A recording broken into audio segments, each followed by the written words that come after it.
Welcome to this session on Kapha and a spring regimen. It's a glorious day. I'm sitting outside in the terrace.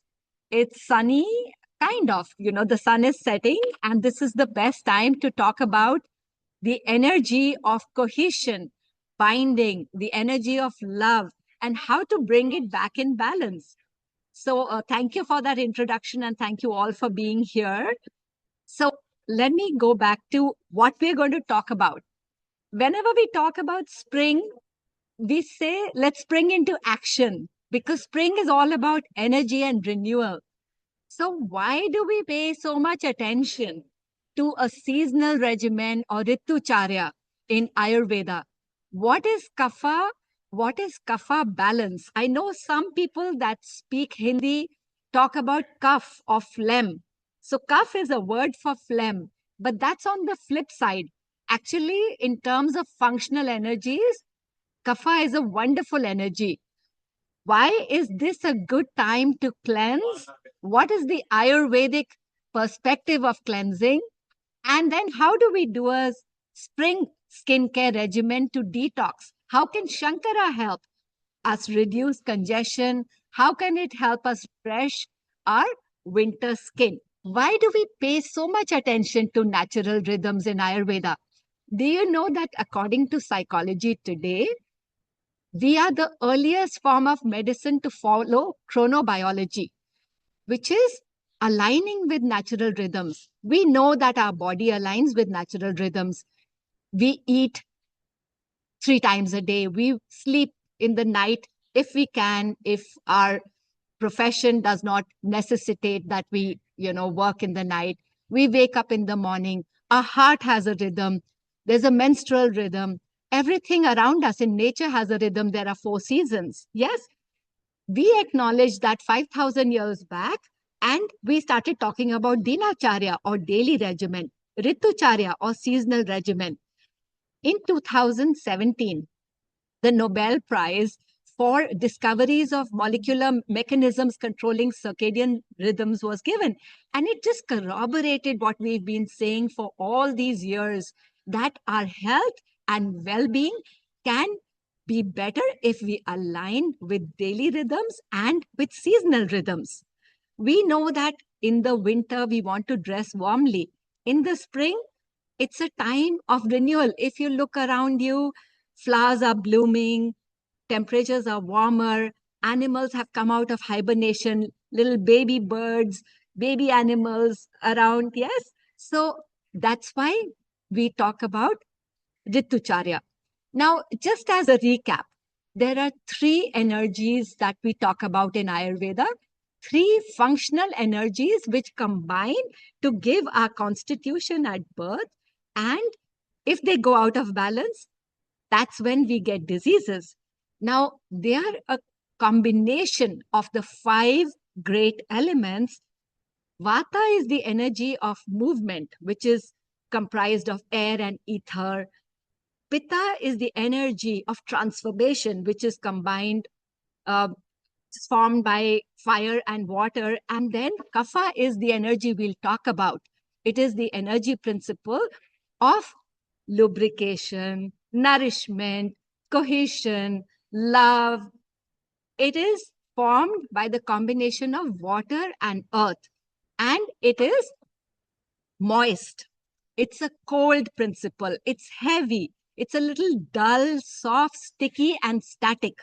And what happens as a result of Kapha? We are stronger. When we are stable, when we are content, we are stronger.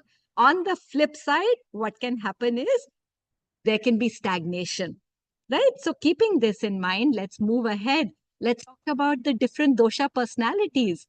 Now, the people that are on the thinner side, dry skin, nervous, anxious, restless, sensitive to cold, with sporadic energy. They're enthusiastic, loving, but they can have energy crashes in the day. Those are Vata people. Pitta people are competitive, prone to inflammation. They can be hot-tempered, irritated. And then finally coming to Kapha, right? All doshas are great. We're just talking about propensities. Kapha can be a little stocky build. Now, it is social media which prompts us to try and be pencil thin and leads to various eating disorders. I tell my Kapha friends, you have such a good personality, such a good prakriti, which will guard your joints, which will guard your health, your immune system. Yes, so they can be heavy sleepers. We all need nourishing sleep. They are easygoing, fun loving, but they can get pressed. They can generally not carry a grudge, but if they do after a long time, then they really carry that grudge. Yes, but they're very compassionate, very loving, very nurturing. So, in a company, the idea for the company, the creative idea will be Vatas. The people who set up the company could be Pitta. And the people who maintain the company, nourish the people who keep it going, those are the Kapha people. Now, when we talk about chronobiology, this is just to give you an idea. We were talking about circadian rhythms. The Ayurvedic clock is so aligned with what we are talking now. We've always been talking about honoring natural rhythms, whether it is during the day or during seasons. Now, spring is Kapha season. That's why I'm focusing on Kapha. So, I'm going to talk a little bit the Ayurvedic clock in the US, the energy and functions of Kapha, and how Kapha gets aggravated and how do we bring it back in balance in the spring. And then, of course, we'll pay some focus to the skin. Now, if we look at the Ayurvedic clock, every country has different seasons. In India, there are 6 seasons. In Colombia, where some of my students are from, there's just one season. Here, we have 4 seasons. So, Vata is fall and early winters. That's what it governs. And in terms of times of day, it's 2 to 6 a.m. and p.m. And old age is the Vata stage of life. Kapha is the childhood stage of life. It governs late winter and spring. And the Kapha times in the day are 6 to 10 a.m. and 6 to 10 p.m. So right now uh, on the west coast, we're actually in Vata time, like the spacey time. And Pitta is 10 to 2 a.m. p.m., which is when you have great digestion and intellectual work, summer, and youth, right? So you see from this Ayurvedic clock that different doshas have an impact on different seasons, and spring is Kapha season. Now, what is this Kapha? It's the function which supports the body. It maintains lubrication of joints. It moistens joints. It also maintains the lubrication of saliva, the lubrication in the gut. Yes. So it helps to develop and strengthen tissues. It gives you strength and stamina. And if we think of the subtle level, it helps you forgive. It helps you be more loving, calm, compassionate, happy, and content. I remember we our, Vedic texts, our root texts about, obesity. And one of the causes was to be happy and to have more kapha. It's not necessary. The same thing which gives you good joints, a good structure, good immunity, on the flip side can cause problems, right? If you indulge too much. So that's what we'll keep in mind. The location is upper clavicle, above the diaphragm. You don't need to get into this too much, but in the stomach, in the lungs, the lymphatic mucous membrane. That's why the mucus gets impacted when we have productive cough with phlegm. We say kapha is out of balance, right? Even in the gut, the peritoneal cavities, joints, the joints need to be lubricated. If the joints are impacted adversely, that is vata. If they are good and there is cohesion, that is kapha. The mouth, the brain, and spinal cord, all the contentment, all the joy, happiness that you feel there, and the cerebral spinal fluid, maintain fluid, the moist nature, that is the role of kapha. What does vata do? It dries out the joints. It dries out, you can feel crepitus in the joints, those that sound in your knee, right? And vata is natural. It'll happen with advancement of age. You'll feel that, there is some dryness. So how do we balance kapha? In terms of actual pacification, we apply more. That how do we increase kapha, right? Let's say if I am very vata, I'm postmenopausal and my skin is very dry. To add more kapha, I drink more water. I apply oil. I massage daily. Sometimes steaming helps, right? And we don't do it here, but emesis helps balance, kapha. It's not allowed in the US. Then kapha balancing herbs are ginger, right? So in this season, a lot of us drink ginger tea. It helps, for instance, with allergies. Then there is one of the herbs in triphala. A lot of you may have heard of triphala, which helps with, constipation. Vibhitaki is one of the herbs which helps with kapha. Pipali. Pipali is long pepper and it's sharp, right? Even regular pepper helps with kapha. Punarnava, what does it help with? Edema. So when kapha is out of balance, sometimes people find that there is non-pitting edema. They find that their feet are swollen. Yes. So that is how we manage the kapha. So this is a little technical. And I like to get a little technical because I know you can handle it. Yes. So what causes aggravation of kapha, of this energy, this principle? Late winter and spring. So we are talking about spring. Even in the rainy season, sometimes kapha can get aggravated. If we eat too much sweet, sour, or salty food, right? Oh, I'm sorry, there is a typo there. And, if there's too much fried food and drinking, so that's what causes kapha aggravation. Overeating, drinking too much of water too, right? Doesn't mean that you need to drink like 20 glasses of water. That'll douse the digestive and metabolic fire. Excessive sleep can cause a kapha imbalance. Now, kapha people like their sleep, they sleep well, and that is very nourishing and therapeutic. But excessive sleep or daytime sleep is not the way. It can aggravate kapha. Lack of exercise, being sedentary can aggravate kapha. It's very important for kapha people then to do the reverse. Be mindful about eating, drink, but as much as you can. Don't eat too much sweet. Don't eat too much sour or salty food, fried food. Don't overeat. Don't sleep during the day and exercise. What happens when kapha is aggravated? Your skin can get too clammy or moist. You can get sinusitis. Body can get really cold and clammy. You can catch a cold. You can cough. It could be productive. You can feel heavy. There can be obesity, lethargy, or fatigue.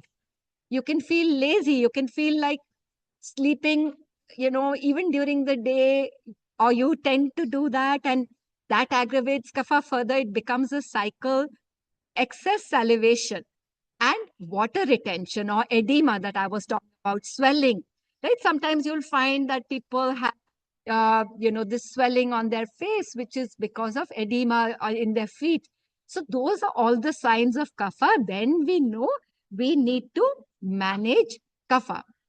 And this is also reflected in the skin. We'll talk a little bit about the skin, right? But we'll come to that after we talk about how to balance kapha.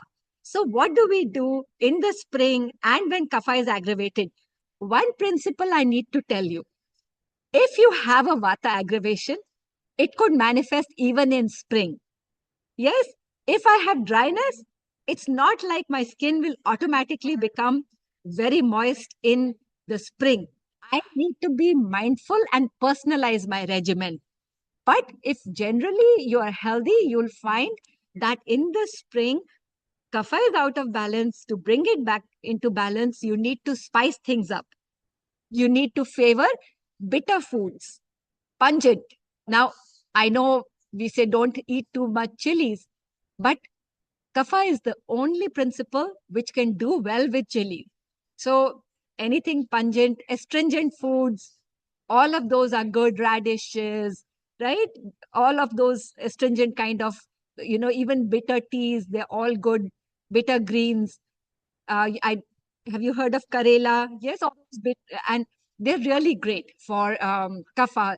Legumes, the big legumes, veggies, and instead of sauteing your veggies with a lot of oil, you can grill or saute them with less oil, with less dairy. So go slow on dairy. Avoid sweet, salty, heavy, oily food and avoid overeat. And I'm emphasizing this again. In dairy, takra is okay. Takra is what? It's buttermilk. And how do you make it? Let's say you make 1 cup of yogurt and you add 3 cups of water and you churn it. It changes its properties and it becomes lighter. And then you can add some roasted cumin in it. You can add curry leaves. Those are great. So those are also the spices which pacify kapha. Cumin, turmeric, ginger, fennel, coriander, even chilies, right? Sip on ginger tea or what is CCFT? Cumin, coriander, fennel. Take 1 teaspoon of cumin, 1 teaspoon of coriander, 1 teaspoon of fennel. Add this in 4 cups of water, boil it for 10 to 15 minutes in the morning, and then you can strain it and sip it through the day. Now, first of all, it's warm. You carry it in a flask. That itself pacifies kapha. Then the infusion of herbs pacify kapha. You can add some ginger in it. In terms of lifestyle, stay active. Kapha needs more intense exercise. And kapha can get into a dull routine. So you could do Zumba or you could switch around your exercise, spice it up. So everything that you spice up will take you out of the kapha lethargy. Also, kapha is a cold principle. It needs warmth. So that's why in the winter we encourage warmth. Anyway, you're feeling cold. Even in spring, of course, on a hot spring day, you don't have to stay warm, but kapha as a principle needs warmth. Avoid sleeping too much. Even if you feel like it, try to sleep on time, but wake up on time and avoid daytime sleep. Now, it's interesting. I remember when I was, hitting menopause, and this was way before I started Ayurveda. Somebody told me because I would get sleepy during the day, I would finish work, nap for an hour, and they told me that's going to add to your weight. Already with menopause, like perimenopause, metabolism was slowing down. So, and I noticed that it happened. There is a correlation there. Kapha increases. Yes. Now, we often talk about spring cleaning, right? Where we clean our environment, we clear mental fog, we, go through our house, we get rid of stuff in the house that we don't need. The same thing is happening in our body. There are things that are coming up which we don't need, which stagnated in the winter in the correct way. Winter, we needed the protection, right? You see, animals hibernate. We also need warm, heavy foods. Now we need to get rid of them. At a lifestyle level, it's about creating new routines, reconnecting, going out, cycling, gardening, planting those plants in the spring. In terms of the herbs, we already talked about ginger, turmeric, black pepper. We talked about long pepper or pipali. Now, tulsi. Tulsi is another herb which is very good. I say herb. I know many of you say herb. I grew up in India, so excuse me, right? Trikatu is very good for allergies and sinusitis, and Trikatu is a combination of dry ginger, long pepper, and regular pepper in equal quantities. And it's not good for pitta people. I've tried it on a pitta friend of mine. She really lost her cool with me. So we need to be mindful. Anything that we take, we need to take the advice of a qualified Ayurvedic professional. However, a pinch of black pepper in your food right now would be great. Turmeric, anyway, is great. You can add ginger if you have high pitta, then dry ginger is better. Coriander is good. Guggulu is another herb that is great for pitta. It has a For Kapha, it has a scraping action. So Guglu is very good. And, we use Guglu combinations even in, of course, it has to be done in a proper clinical setting. Even in cancer recovery, we use Kanchanar Guglu. For, certain type of joint disorders like rheumatoid arthritis, we use Keshore Guglu. Regular Guglu can be used. And then Trifla is good for Kapha. Trifla actually lot of people use for constipation, but Trifla is a little drying. It's good for Kapha, not that great for Vata. Yes, so everything is individualized. That's what is important to remember. So this is our overall diet, lifestyle, herbal recommendation for the spring, for balancing Kapha. Yes. Now, what are the herbs that we were talking about to balance Kapha? I thought I'll bring some of them from Shri Shri Tattva, which is the sister, concern of Art of Living and Shankara. So turmeric, yes, curcuma longa, trifla, of course, which is a combination of amla and haritaki, amlaki, haritaki, and vibhitaki. Yes, that is good. Vibhitaki itself is great. Tulsi is great. Shakti drops is good. Amrit. Amrit is one herb I wanted to talk about. Its name is also Guduchi or Giloy. Amrit means nectar. The good thing about this is it balances all doshas. It helps with, conditions like hypothyroidism, with just getting rid of toxins. And I'm not making a medical claim here because Ayurveda is a legal, not a licensed healthcare practice. But in my practice, this is what I've seen, and in a clinical setting.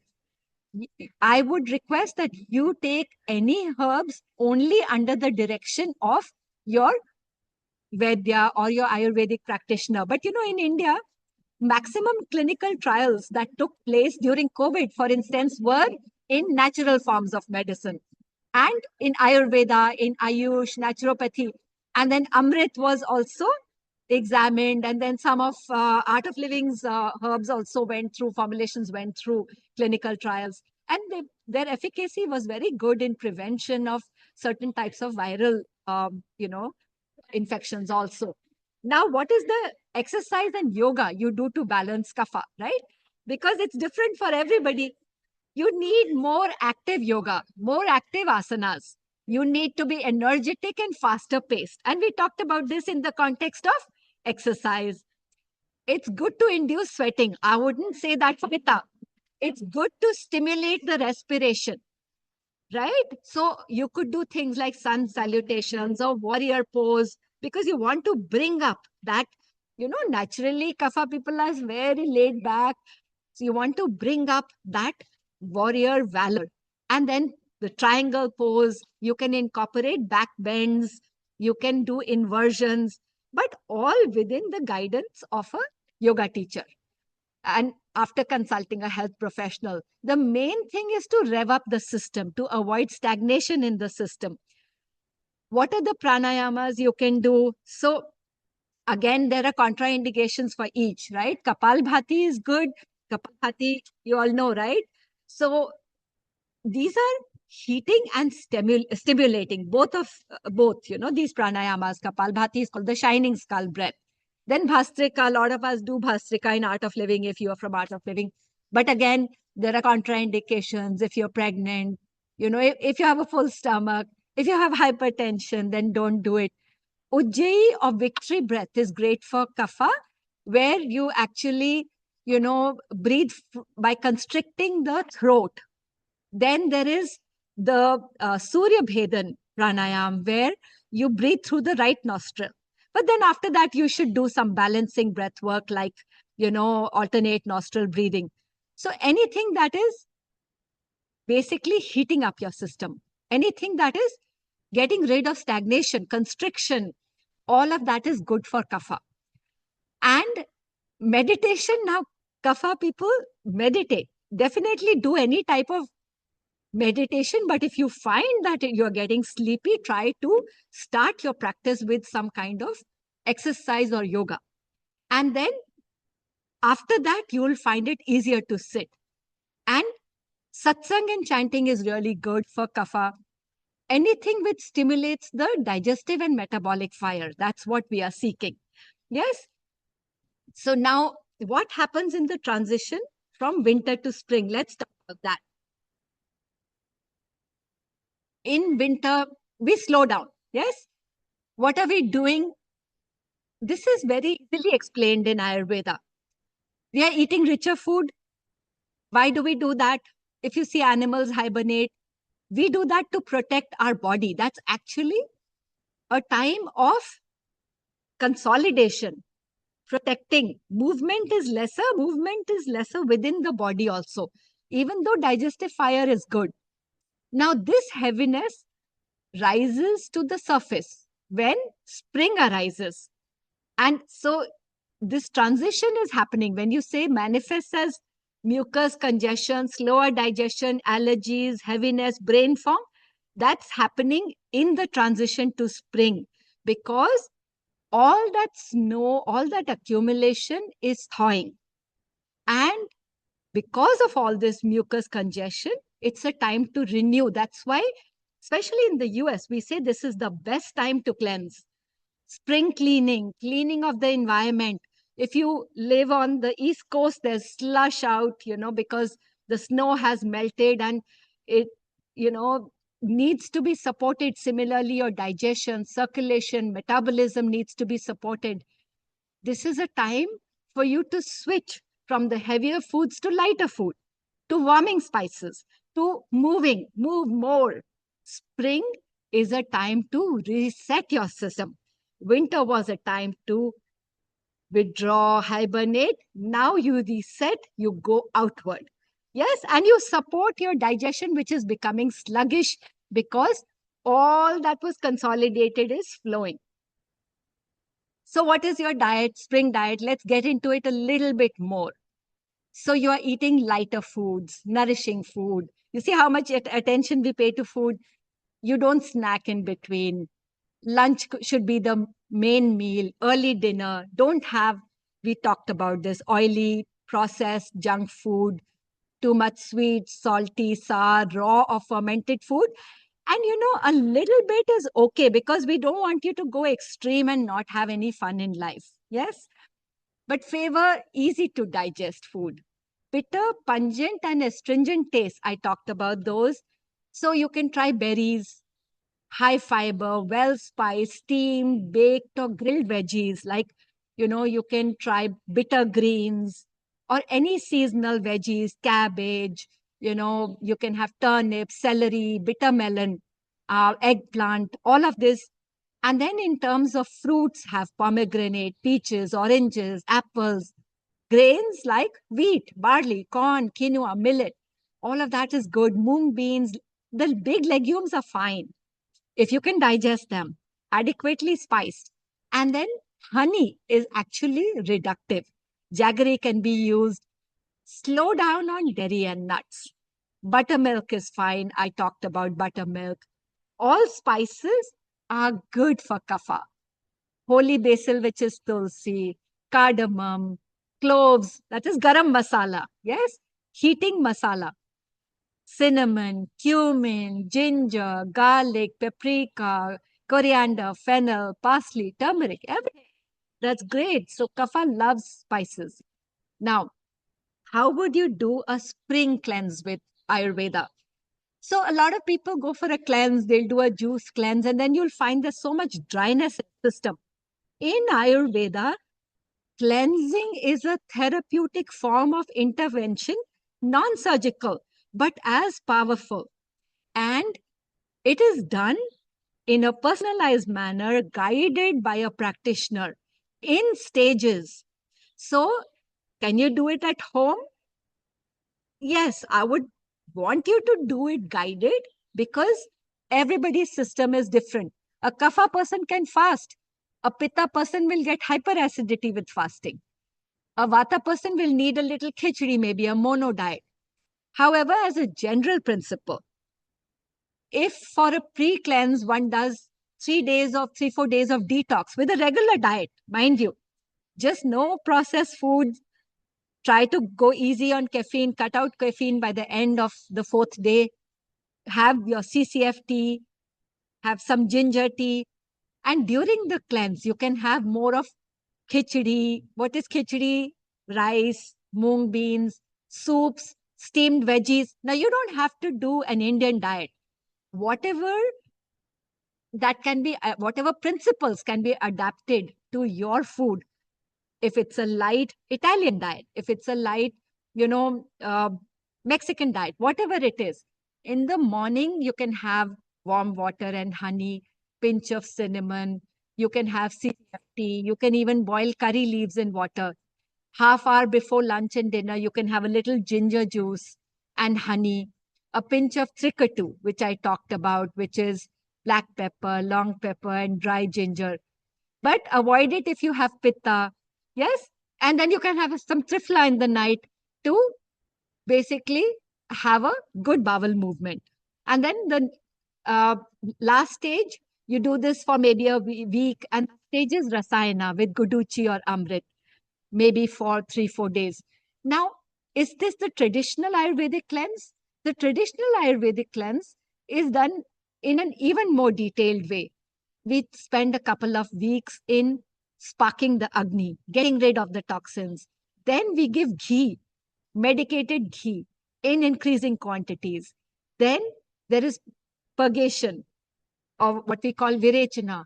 Then after that there's a day of rest. Then there are therapies that are done, which are not done here. So there are therapies like, Vasti, Nasya, the nasal administration of drops. So it's very different.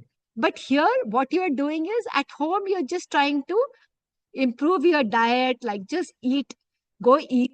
I know in today's life, everything is very sedentary, clogging happens. Anyway, during spring, we want to cleanse. So this is a way to cleanse. Yes, and take herbs only as suggested by a practitioner.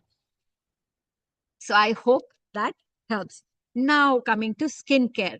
What can happen in spring is there can be some residual dryness from the winter, but then oil production may increase. So some people find acne, allergy, irritation, because you're going out in the sun suddenly, people are not very mindful. We want you to definitely consider using a sunscreen.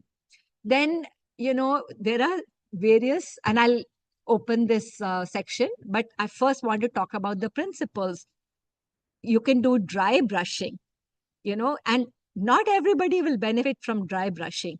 Dry brushing helps exfoliate, like that's just light brushing, or garshana as we call it. You can do light abhyanga. So there are some oils which are better for, and Shankara has them for kapha. You can use an energizing body wash. That's what Shankara has. You can exfoliate. You can use hydrating cleansers. Your moisturizer can be lighter. You can use sun protection and try steam therapy if you have like sinus congestion or dark, or pores, very carefully. But if you have allergies and irritation, this is not a therapeutic lecture. Then you seek specialized help.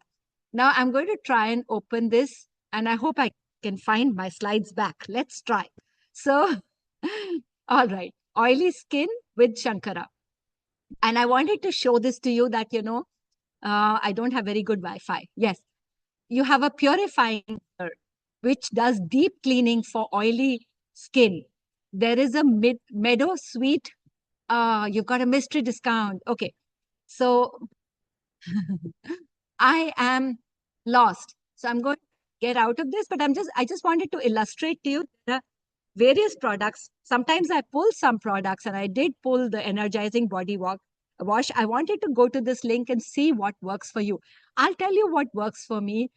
I like the energizing body wash, but I still use kumkumadi oil. I still use ghee sutra because my skin is very dry. I'm almost 58. I'm post-menopause. I'm pitta prakriti with vata imbalance. So I know that I need these products for my skin. You need to personalize your regimen. If you're looking for any type of regimen, Shankara is the place, because you'll find, okay, I have oily skin. Now this is what I do. I have dry skin, this is what I do. So kapha balancing products, again, there's a link. You seek them out to refresh, detox, reduce congestion, energize, and revive, right? Because what happens with congested skin, with, when the sebaceous glands are overactive, that's when you get acne, that's when you get those blackheads, right?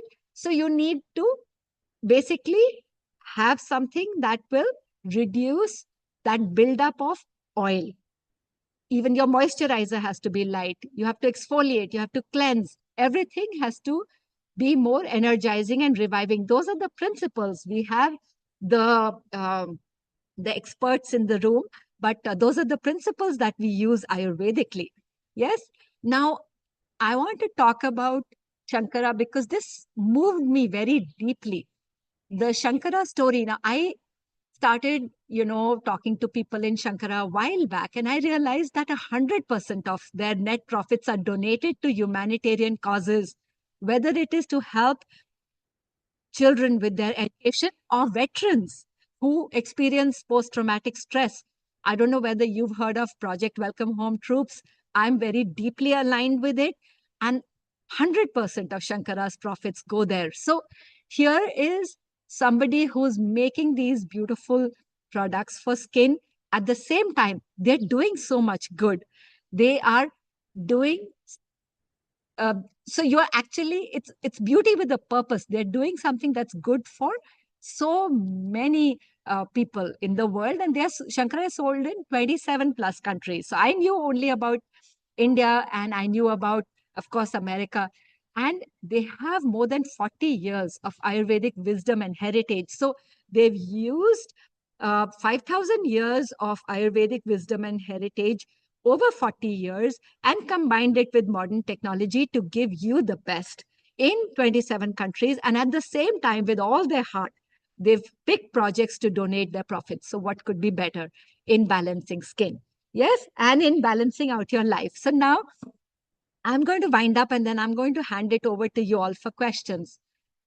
If I have to summarize 5 tips for balancing kapha, for skincare, what would I say in this time? I would say support your circulation, digestion, and detoxification with kapha pacifying food, with a lifestyle that pacifies kapha, is more active, more stimulating, more heating. Favor heating exercises, brisk walking, sun salutations if you do yoga, twisting, lymphatic massages. So, basically massaging your system so that there is drainage, dynamic flows, whether it is in your yoga sequence. Sip on ginger tea or CCF cumin, coriander, fennel tea. Clear the excessive kapha from dull skin or scalp buildup. Sometimes you have buildup in the scalp also. Cleanse away all that buildup. Dry brushing is good. Exfoliating is good. Light moisturizing, cleansers that are hydrating, and consider a guided spring cleanse. So that is it from me.